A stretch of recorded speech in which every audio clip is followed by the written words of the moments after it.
L'alimentation de rue fait partie du quotidien de millions de personnes. Si elle contribue à la sécurité alimentaire et à l'économie locale, elle n'est pas sans risque pour la santé publique.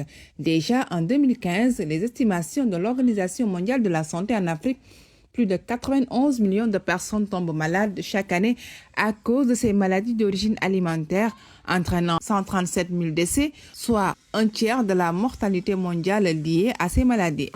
La sécurité sanitaire des aliments constitue un enjeu majeur de santé publique, d'équité sociale, mais également de développement économique. C'est pourquoi il est primordial d'agir avec rigueur et engagement afin d'améliorer la qualité et la sécurité des aliments consommés quotidiennement par nos populations.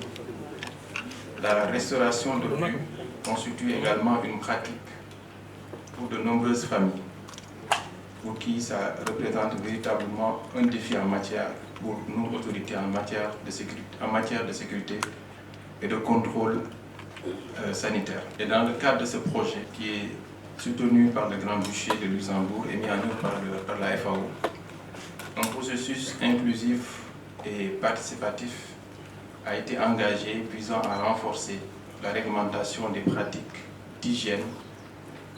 Et aujourd'hui, nous sommes fiers de constater que cette approche multisectorielle et pluridisciplinaire, One Health, a permis l'élaboration de ces deux guides de référence qui sont destinés à la sécurité sanitaire et à la qualité de l'alimentation de rue.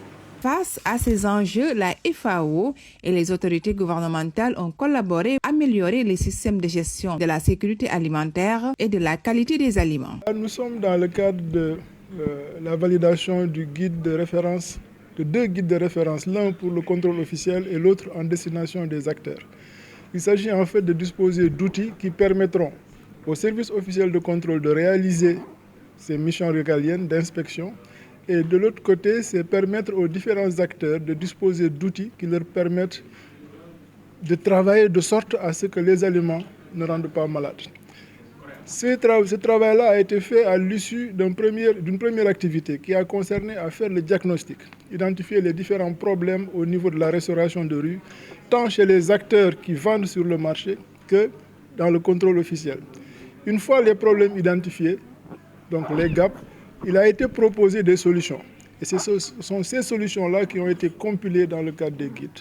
Donc les guides, ce sont des référentiels qui orientent l'inspection, qui orientent également l'acteur pour qu'à la fin, quand nous mangeons dans la rue, nous ne tombons pas malades. Aussi simplement, c'est cela. À terme, ce renforcement de capacité vise à bâtir une alimentation de rue plus sûre, plus durable et mieux encadrée au bénéfice des populations urbaines croissantes de la sous-région.